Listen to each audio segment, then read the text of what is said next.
Hello, and welcome to the second episode of Bar Talk, the Albin Oldner Law Group podcast. My name is Michael Murphy. I'm the Chief Executive Officer of Albin Oldner Law Group, and today we're joined by Todd Albin.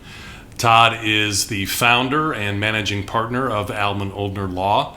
Todd, thanks for making some time to be here. Thanks for having me. Looking forward to the conversation. Let's get to it.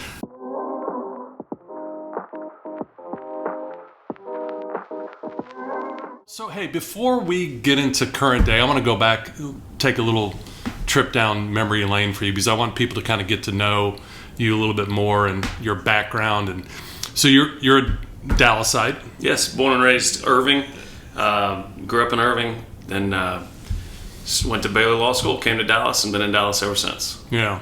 But let me ask you, before Baylor Law School, I know you started at El Centro, which is now Dallas College, right?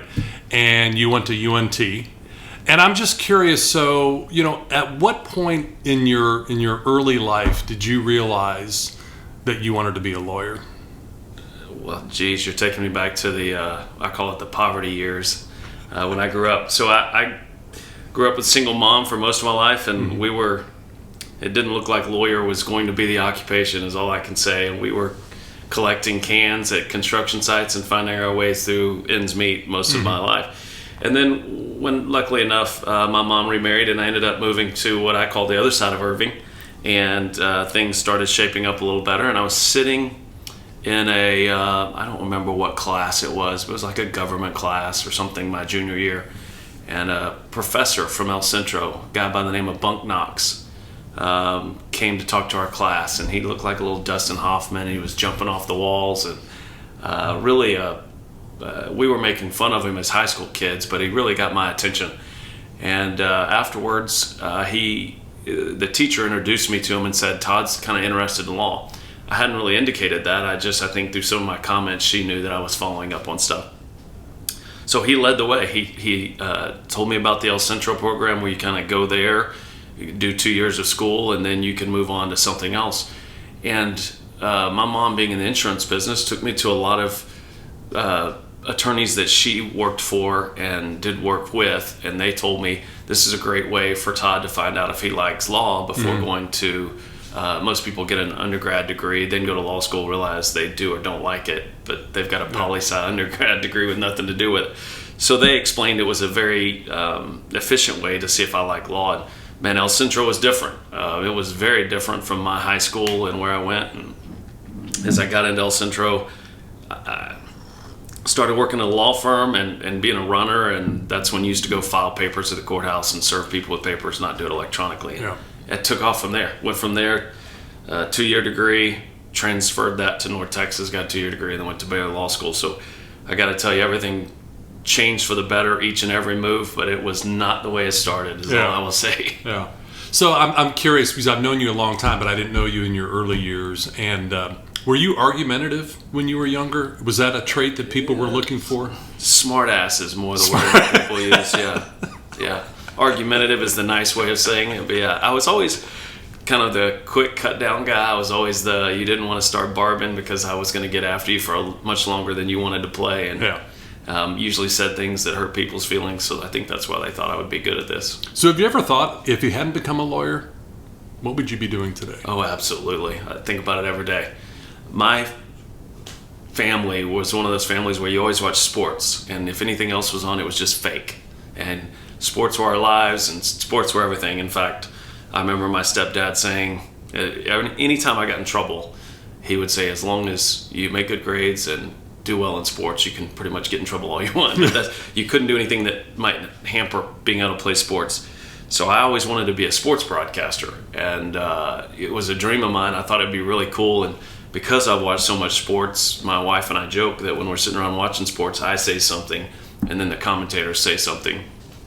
And it would have been a great calling for me. The problem is I can't keep my mouth clean long enough to be on air. As you can already see, I think I've already cussed on this telecast. That's funny because, I would have guessed that you would have said sports agent. Yeah. Which, there's still an opportunity in the firm that we can do that. Sure. There were early times in the firm where that was part of an interest of mine. And then I found out you had to kind of chase these 8th grade and 9th grade athletes in order to get them before the agents got them, and you had to chase 15 of them, and only one of them ended up being worth chasing. So it became much less appealing when I realized how long that dating started back before they really became popular or famous athletes. Well, let's zoom forward. We'll get out of El Centro. Okay. 1996, you pass the bar, you become a lawyer, and you're working for a firm downtown. And obviously, you're getting your experience. And roughly 99, 2000 time frame, you decide, hey, it's time to go out on my own. It's time to create my own firm. And, I can imagine what that must have been like and what you must have been thinking. And now here we are 23 years later with a very successful law firm. We've got 23, 24 employees, family law, civil law, employment law. Do you ever wonder how it happened? You look back 23 years and that must have been a pretty, nervous time, I guess. It was, and I would say blessed is the word to use.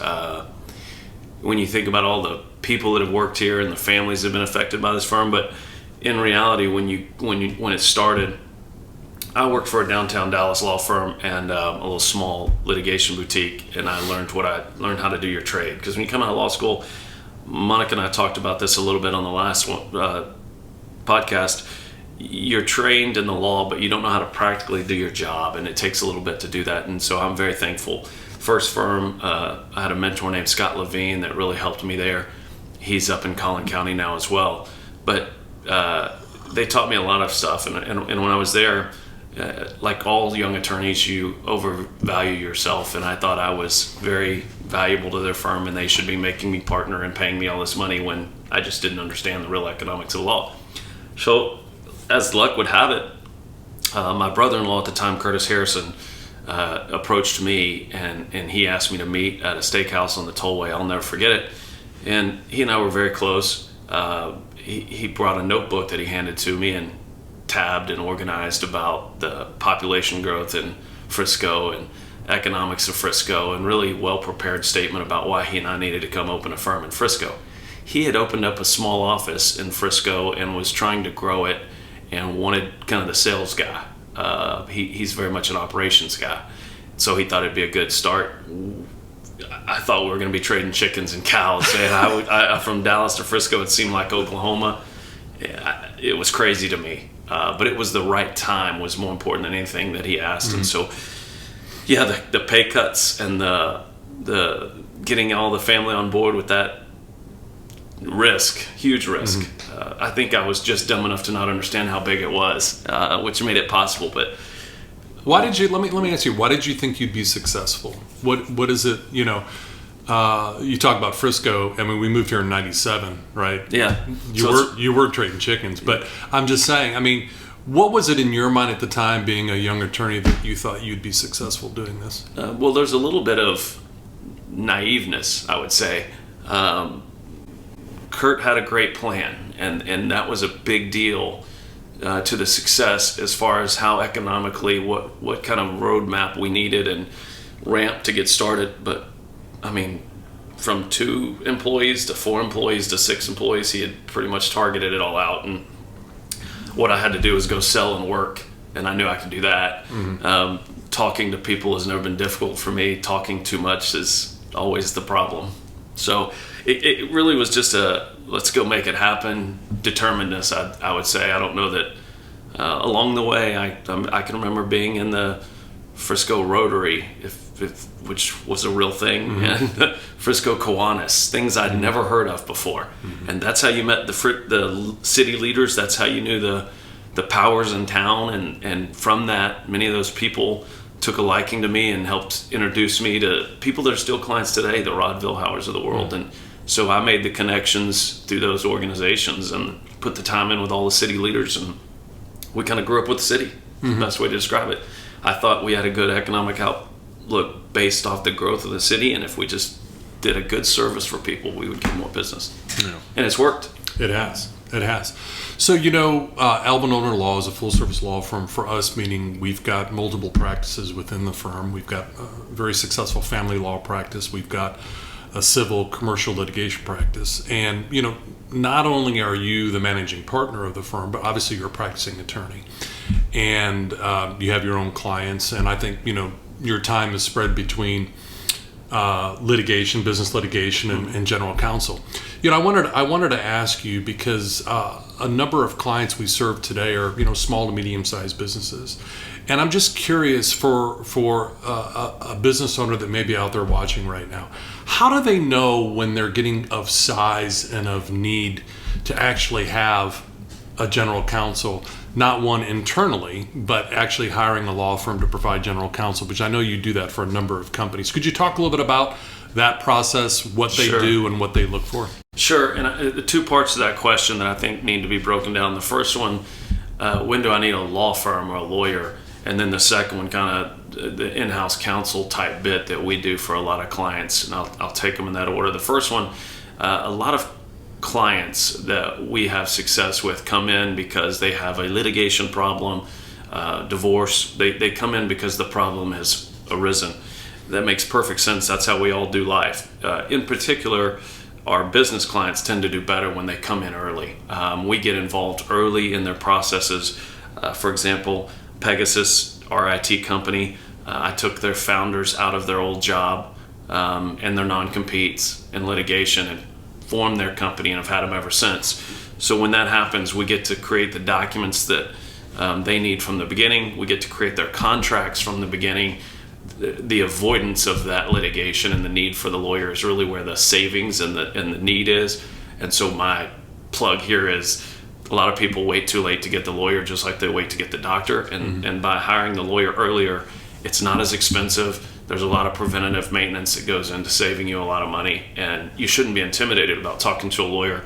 They should be telling you, especially when you're a young company, where your money's best spent and where you should not spend it yet. And so that economic alignment with the company and making sure you're seeing what they have the resources for at that time and not, and kind of growing up with them. We have $300 million companies and we have $3,000 companies, and we treat them all the same. So from that perspective, it is never too early to make that call, I would say, and do it earlier rather than later, especially on your contract forms and things that we can help you save money in the end from litigation, partner disputes. We call them business divorces, but it's the same idea. On the other end of the spectrum, we've been very fortunate because of what I just spoke about. Many of the clients that we even started have become clients that I daily advise, and it's almost like I call it an in-house counsel, but just being outside counsel, not being in office with them or on their payroll. But they use me from everything from business decisions to legal matters and just kind of general advice, because sitting where I sit, I get to touch 50 to 75 businesses and what they do on a monthly basis. So a lot of experience here that is worth it, and that I can share so that you don't kind of run into the same problems, incur the same expenses, and avoid some of the things that I see that maybe you haven't seen as a business. But we have probably, I would say maybe 15 companies that from anything they do, they're calling me to ask me from an employment issue, from a hiring, termination of employees. I've gone over and terminated employees. These are big companies, these are small companies. It's all about what they need, and we try and fit in where their budget needs us to be. But there's nothing too big or too small we can't do. I've done $30 million transactions. I've done $100 million transactions. I've done $15,000 transactions, and they're all important to the people we're working for. Well, hearing you go through it, and obviously you're passionate about it. But I think also, I think legal profession, right or wrong, there's maybe some misnomers, right? The only people that win are the attorneys, you hear. And it's interesting because when you talk about your approach and what you do, though, it's like the neurosurgeon that goes to school for 20 years hoping never to operate on your spine, right? And I think the approach that we have, too, really is, it's really not about litigation. It's about doing the right thing. It's about mediating. It's about getting to a good point. And it's not about the attorneys winning, it's about the clients winning. Yeah, well, that, and a lot of it is avoidance, and we use the phrase trusted advisors, and we don't take that lightly, because I think that's where the real savings and the real money and the real win is. The differentiating factor that I like to tell clients when I'm saying they should choose our firm over another is the communication. I think I come across as not intimidating. I think hopefully people can talk to us, and we hire for that purpose. We hire communicators, and we want the ability to communicate in this field is critical. A lot of times we can find the law, we can find out the answers, but being able to communicate with your client, understand and hear what their needs are, that communication is what sets us apart. So when you say that, a lot of the time is spent learning what the client's really after. It's not always winning in court. It's not always, there's wins if you really ask the right questions of what the goals are and set those goals are. You become a tool in their tool belt to get them where they're trying to go. Yeah. Litigation is just one tool for a business. Well, that gives me an opportunity to make a little pivot here. Yeah. Okay. I think people who know you, but obviously, we want people who don't know you get to know you a little bit. I think when people would think of looking up attorney in the dictionary, there's not a picture of you. Personality, style, communication, the way you approach things, I think is very different. I also think that's one of the things that you just talked about that kind of differentiates the firm. But I don't know if people know this, but before there was viral YouTube, you were one of the first viral YouTube people out there. And I think our crack marketing team is going to be able to work in maybe a snapshot of how you went viral. And I'll never forget the first time I saw this. And I think it was on ESPN, actually, when I saw it. It was not top 10. Not top 10. It was not top 10. And I'll never forget, the only thing to me that was funnier than you in that video was the horrified look on your wife's face. Yeah. And I don't even have to see it. I know exactly how it goes.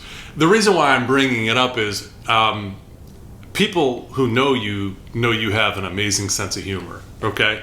Now I want to go back to that time. What prompted that? So, do you remember it? I do. I remember it well, and it will not go away. Again, sometimes naivety is the best thing, because I didn't know how big of a deal that would be. But I will say, it started well before that.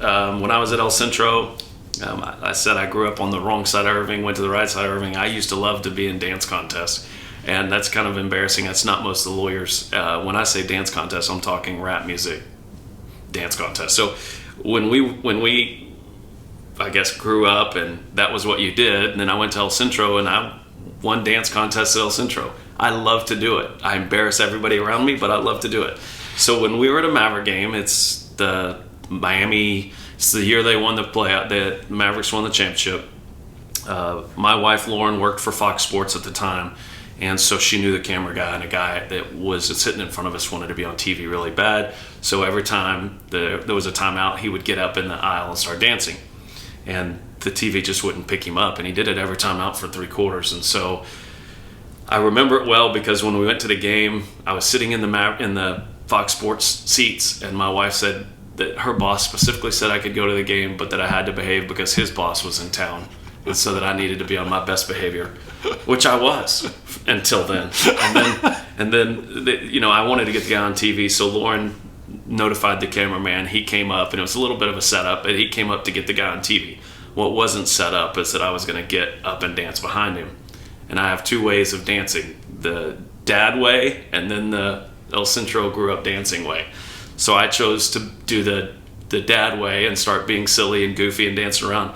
We after that, it went viral. My phone started blowing up immediately, saying to sit down and stop being ignorant. And I did, but it was crazy. Ellen called, asked us to be on the show. I said, absolutely not. I've embarrassed my family enough. We're done with this. But it still comes up. I remember walking into the firm the next day. We have a big TV on the screen, and it was playing on the TV when I walked in. It's been sent to me a million times. My wife will just begs and prays that it dies someday and it will never come back, but it doesn't. She turns her head in embarrassment, on the broadcast, and it's still up there, a white guy dancing at Mavs game, and it won't go away. I occasionally just get asked about it, and listen, it doesn't embarrass me. I do it anywhere. I do it at Stonebriar, where we're members, and you and I hang out. You see me do it at those events. My wife, some of the funniest things she'll ever remember is you dancing. So, anyways, a couple things real quick. So you mentioned, being goofy dad. I think, some people know, but I mean, you've got 7 children through a mixed family, and I can only imagine, running this law firm, having 7 children of various ages, all the things you do. Clearly, you're grounded, and your sense of humor allows you to manage and have life, in a balanced way, right? Yeah, it's a work hard, play hard. but you've seen me do both, and I'll tell you that I kid all the time that when people say that about 7 kids, I'm always, Lauren's probably going to watch this, so I need to say it again, that I do all the work around the house. I pretty much organize everything, and I'm mainly responsible for making sure the kids are organized and have everything they need. But no, we have 4 in college now. I'm waiting for all of them to hurry up and get out of the house. I have 3 8th graders at home who I like more and more each day as they get older, because I can treat them like buddies and play with them and be smart aleck with them and have fun. But 2 in college that are about to graduate and get off the payroll. We've seen them we blended families when the oldest would have been 11 and the youngest would have been 2 or 3. Mm-hmm. So it was a big blend. Yeah. It was crazy, but I've lived some of the things that our clients go through and still live them daily. So that's good. All these people in Frisco that we grew up with, they've seen me make good decisions as dad and bad decisions as dad. So we're right here doing it. It's a lot. It is a lot, but again, the word's blessed. Yeah. Well, so we're going to wrap up here in just a little bit, and I'm glad. Thank you for taking the time, obviously, to chat, and for people to get to know you a little bit, know about what we do here. But it's funny when I know you were involved in a leadership group earlier this week, and you're probably doing some self-assessments. You were asking people you work with, what's the one word to describe you? Yeah. And I'm just curious, if you were asked, what's the one word that you would describe yourself? Have you put some thought to that? What would that be? Because I know people would describe you in a lot of different ways. What would be the way you would describe yourself? Yeah, it depends on where they met me and how they would describe me, probably. But there's a lot of opposing counsel that probably describe me with a different word. But from my word, I hope the word is loyal. We're different here. We don't hide from it. Our law firm is different. But we've kept a lot of the same clients and a lot of the same employees and a lot of families for a long time around here, and that's intentional. We don't do it the same way as other law firms. We don't intend to do it the same way. Part of the goal in starting this firm was to do it our way, and we definitely are much more relaxed, more approachable, hopefully, and more communicative, as I said, about being able to talk about what the people that are using our firm, either as an employee or as a client, what their real issues are, and are doing life with them at a very approachable level, not preaching down to them, not judging, but really getting beside them and helping them. Cool. Thanks, buddy. I appreciate the time. Thank you, everybody. We look forward to talking to you during our next episode of Bar Talk. Have a great day.